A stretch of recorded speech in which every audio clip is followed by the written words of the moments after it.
World history की class में स्वागत अभिनंदन।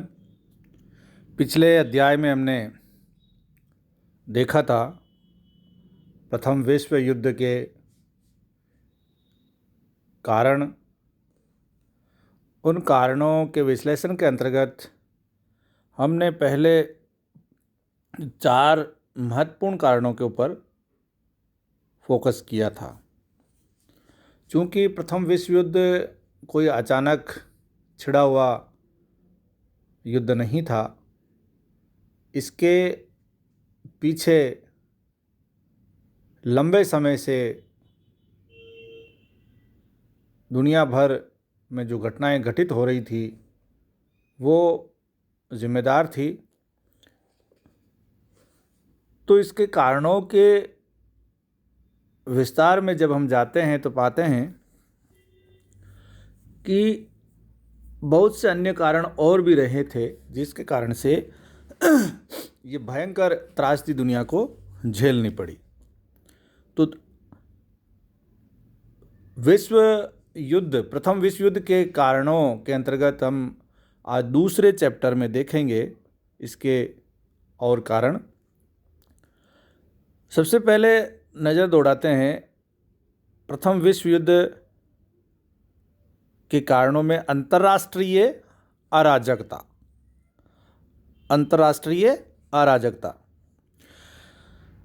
20वीं शताब्दी के प्रथम दशक में ही यूरोप में अशांति और अराजकता की स्थिति उत्पन्न हो चुकी थी। शक्तिशाली देश छोटे छोटे राज्यों को बांटकर अपने स्वार्थों की पूर्ति करने में लगे रहे थे।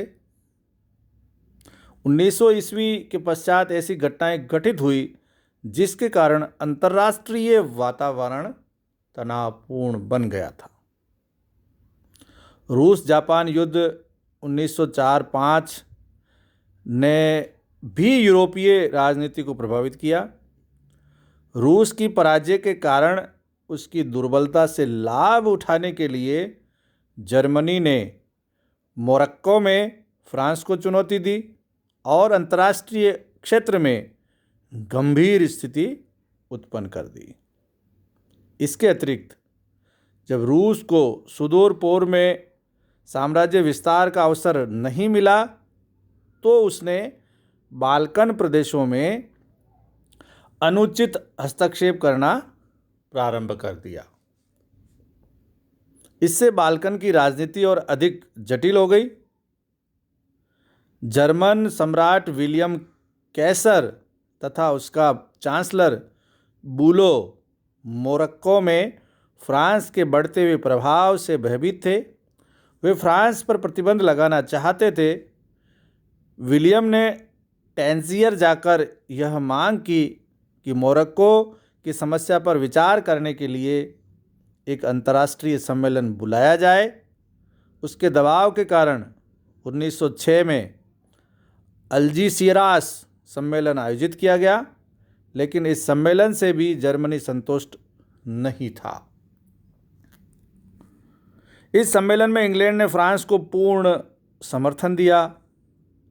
वर्ष 1911 में फेज के विद्रोह को दबाने के लिए तथा यूरोपियन लोगों के जन जीवन की रक्षा करने के लिए फ्रांस ने वहां अपनी सेना भेज दी। तो इस पर जर्मनी ने इसका विरोध किया और अपना पैंथर नामक युद्ध पोत अगाडियर के बंदरगाह पर भेज दिया। इससे अंतर्राष्ट्रीय युद्ध का खतरा बढ़ गया। इंग्लैंड की चेतावनी के कारण जर्मनी को झुकना पड़ा तथा फ्रांसीसी कांगो का बहुत सा भाग जर्मनी को देना पड़ा। इस संकट में इंग्लैंड द्वारा फ्रांस को समर्थन देने से इंग्लैंड और जर्मनी के संबंधों में और अधिक कटुता उत्पन्न हो गई। वर्ष 1908-09 में ऑस्ट्रिया द्वारा बोस्निया हर्जेगोविना को अपने साम्राज्य में मिलाने से एक गंभीर संकट उत्पन्न हो गया। रूस और ऑस्ट्रिया तथा इटली और ऑस्ट्रिया के परस्पर संबंध इसी कारण बिगड़ गए।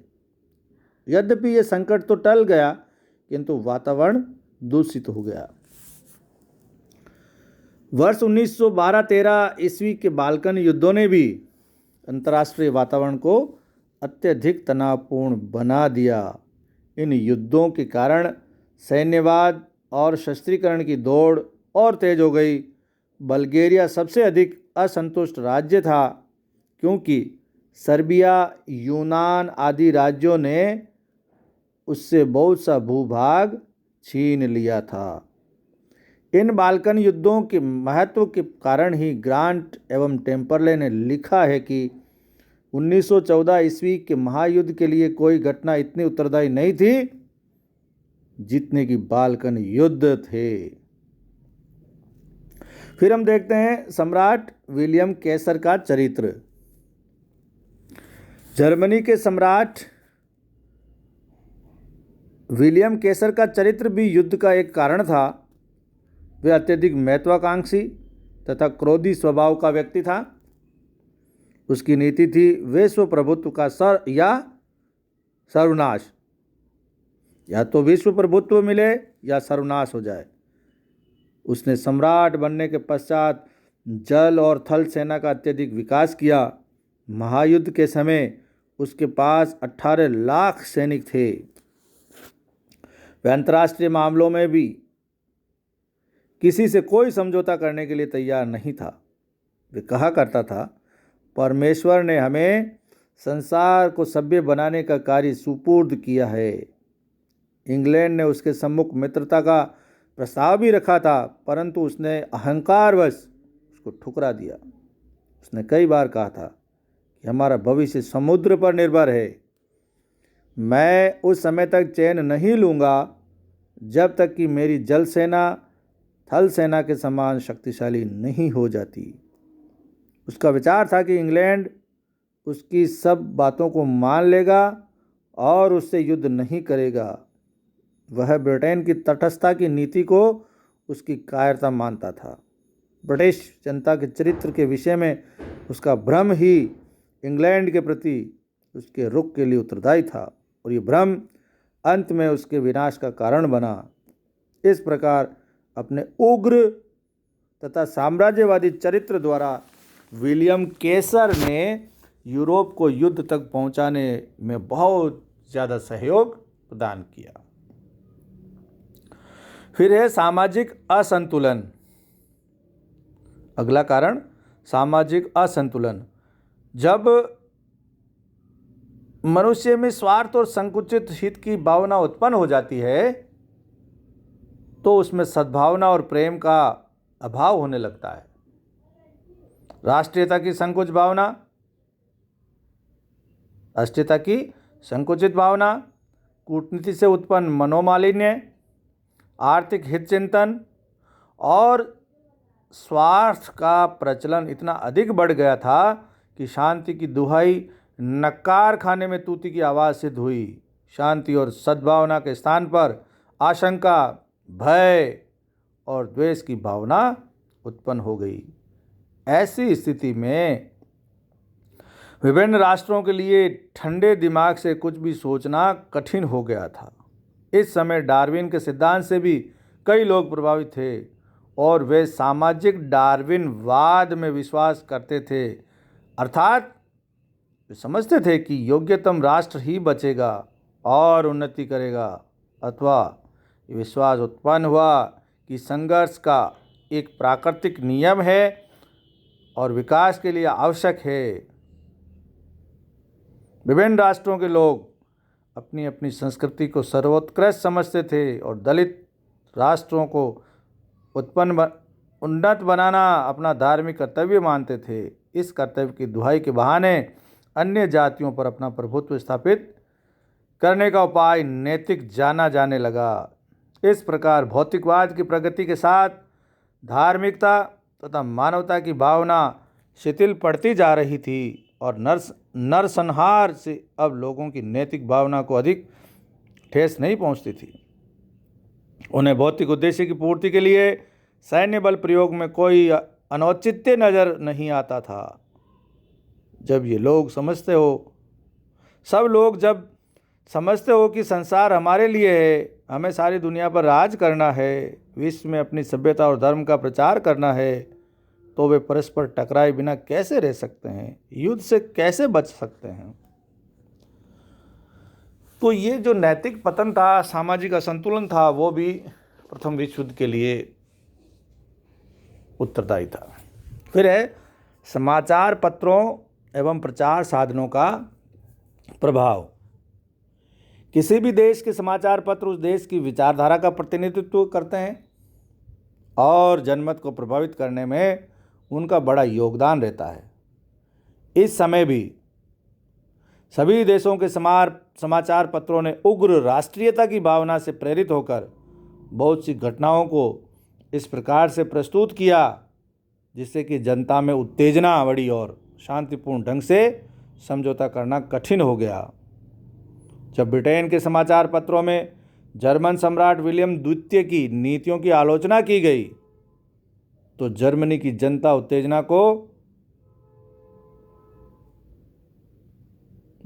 जनता इंग्लैंड को अपना शत्रु समझने लगी। इसी प्रकार जर्मन समाचार पत्रों ने भी इंग्लैंड की जनता को उकसाया। फ्रांस और जर्मनी के संबंध भी समाचार पत्रों के कारण ही बिगड़े। आर्क ड्यूक फ्रांसिस फर्डिनेंड की हत्या के पश्चात सर्बिया और ऑस्ट्रिया के समाचार पत्रों में एक दूसरे के विरुद्ध जो कटुतापूर्ण लेख लिखे गए उससे दोनों देशों की जनता में रोष उत्पन्न होना स्वाभाविक था। जून 1914 ईस्वी में सेंट पीटर्सबर्ग से प्रकाशित होने वाले बोर्स गजट में स्पष्ट लिखा था, रूस तैयार है, फ्रांस को भी तैयार रहना चाहिए। इस समाचार को पढ़कर जर्मन सम्राट बहुत क्रोधित हुआ। यद्यपि यूरोप के देशों के समाचार पत्रों की स्वतंत्रता, उनके विकास आदि पर काफ़ी सामग्री उपलब्ध होती है, किंतु वहाँ के समाचार पत्रों और सरकार से उनके संबंधों के बारे में बहुत कम जानकारी मिलती है। यद्यपि पूर्वी और पश्चिमी देशों के समाचार पत्रों को इंग्लैंड की अपेक्षा कम स्वतंत्रता प्राप्त थी, फिर भी यूरोपीय देशों के समाचार पत्रों ने युद्ध को भड़काने में महत्वपूर्ण भूमिका निभाई। युद्ध की परिस्थितियों को तभी संभाला जा सकता था जब प्रेस की स्वतंत्रता पर कोई नियंत्रण होता।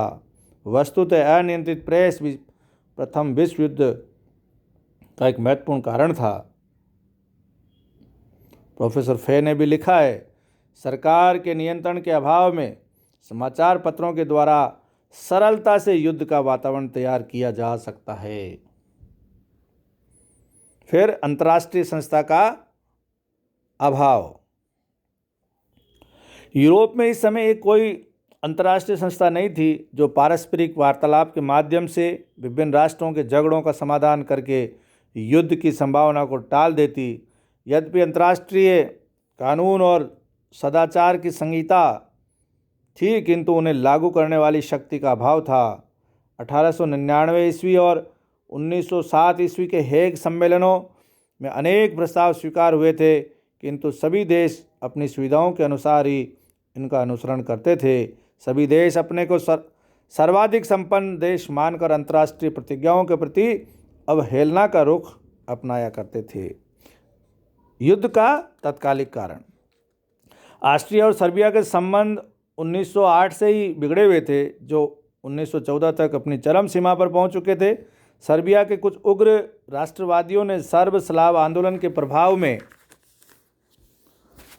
आकर स्लावों की मुक्ति के लिए अनेक गुप्त संस्थाएं बनाई थी। उनमें एक संस्था काला हाथ भी था, ब्लैक हैंड।